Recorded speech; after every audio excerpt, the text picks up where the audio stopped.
My name is Benyamin Reich, coming from Berlin to Amsterdam, originally from Israel.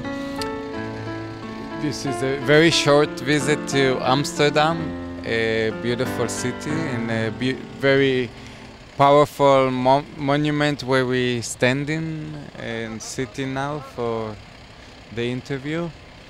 And I'm very grateful for this beautiful day and the beautiful moment. Well, I was born in a very Orthodox family. My father is a rabbi in the Jewish community in Israel. Was studying in the Cheder, which is boys' Orthodox school. Then yeshiva, which is for older, when you get older. And then I actually left the ultra-Orthodoxy. So it's a process, and it was, I think, as 16, 15, I started to feel that I want to live, that I had the doubts even from before, but I started to move out, and it took a while, and there is always it's always an issue or in my life. It's not something that I just left behind my tradition. It's something that I'm dealing with day to day. Yeah. I cut my payas, my... That's what they call it? Yeah, it's like side locks. The English word for it would be side locks. Yeah, I cut it very, I don't remember even when already. It was long ago. Was it an emotional moment? I cannot say because I don't remember the day. Then it wasn't so emotional. Now it's 5,000, yeah. In my home, if I speak to my mother, then it's not 2014 today, it's 5,772. So it's we live in a very different time in the Jewish traditional. Now we are in autumn. We are in autumn as well. Yeah, and we are in autumn as well, and it's the month of the New Year for Jewish tradition, not December but autumn now. It's the first month of the year. We are in the first month of the year in autumn. Photography I started in early age. I was fascinated by it and went to study it in Jerusalem, and then went to Paris to study art. What's the reason you went to Paris? I lived in Israel, in a country in a country. A country in a country? Can you explain? Living in a ultra-Orthodox traditional way, it's not really the way that every Israeli lives, and you actually separated from the culture and from the Israeli life by not letting yourself be watching television, for example. There was no television or newspaper or radio at home, so you in a way you live in a ghetto. In a modern ghetto? In a modern ghetto. With his own... Without television? Without television, with his own rules that are very strict. And you have to fit in to this ghetto, and if not, you out. That was the moment you were thinking about, I want to do something artistic? Well, I wanted to do something artistic, so I went to Europe, where I can study freely of my past and not be too close to my past. In Europe, I think I fell in love with Europe, and Paris was a great place to study and to live at that time. École des Beaux-Arts I was studying. It was very good school to study. And then I went back to Israel to I continued in Israel in Bezalel Academy.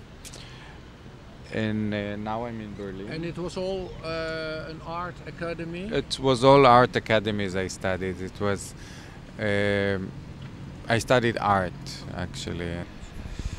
Well, yeah, I started painting and I liked it, and I think I was good enough also, but I didn't like the fact that I have to stay in a studio for all day to get something out. I wanted more the connection to the living and to walk around and to feel the outside. So finally, photography was the main thing. So photography was the main thing. I mean, painting would have been like being in a yeshiva and studying all day in one room. So my idea was going around wandering and finding out the landscapes, the people. So it's a series that I work with series, different series, and one of the series, for example, you mentioned the family, so it's going back to my roots. It's a series named Joods-othordoxe, like the famous book, film, and it's pictures that I took going back to Israel, to the ultra-Orthodox neighborhood of the manhood that I was in a way, the way I lived as in a younger age. I tried to find it and to make an image out of it. This is a kind of documentary. It has something of Close documentary. It has also kind of Inszenierung, meaning it's not 100% documentary, but it wouldn't be also. It's not a studio photography mostly. It's all on locations. Mostly on At location. families at home in their sleeping room. I saw a picture in a sleeping room. That's very, very private. I asked this couple to be photographed, that I want to take a photo of them, and they would just get married a few weeks before this photo was made, and they accepted that I make photos. I made photos of them in the salon, and I asked them if I can make a photo that would be more a photo that I would like to make, because you get the permission to make a photo, and then you make photos that they liked you to make, and then there is the trust, and they said okay, and they were sitting in their bedroom on the bed with a picture of themselves in a frame. Yeah, picture, Was right. it the family or was it themselves? It was themselves a few weeks before in the wedding room. It's a very special swimming pool. It's in my language it would be called mikveh, which is a ritual bath in English. So it's actually a ritual of men's to go, women's too, by the way, to go to purify their body by water. I think you can find it in many other cultures. And water is a big tema in my works. There is a lot of water. I'm very much fan of water, and it has a kind of undersurface. I mean, another world. It's the world that under our world. So like windows, it's also a tema that I use, which is all this. It's all having a a line of between in and out, under and above, religion and profane. So it's in my works I try to find this line. The boy, for example, in the water, it's in the spring water. So he's looking at the camera, is beautiful, but he's also having a ritual bath, which is an orthodox in the ultra-orthodox culture. It's something religious. It's one of the needs, the duties of a Jewish man. Yeah, I think there is a lot of homoerotic line that goes through many of the works. Well, I'm homosexual, so... Oh, you are? Yes, we are in the right place for me. Wow. Funny, I never been here before, but maybe I just... I didn't want to You just come out now? Yeah, I'm coming out in television. Wow. I'm joking. Since when you're out? I was never in. You were never in? Mm. There is a lot of idea of identity in Groningen, many works that talk about the identity of people that I meet or friends of myself too. You have self-portraits as well? Portraits there too, yes, and it's in a way a kind of exhibition of that has a documentary side to it, because it has a lot of clues to my life in it. When I don't have a model, I have to use myself as a model. There's no other choice. Unfortunately, I don't own a model company, so I have to use myself. If people are okay with that, then it's fine. I think another line that is in the picture is beauty. I look for beauty, and beauty is a very vast word. You can define beauty in many ways, and each one will see it in a different way. But each one will see it also in his own way. So combinations of things that looks to you beautiful, to each one of us beautiful, is what I'm trying to find. What is beautiful in my way of living? How do I define beautiful? Through my life, through what I lived. And I think it's these combinations of tradition, but sometimes it could be also just lines, perspective, that it's more to do with photography. So it's very large.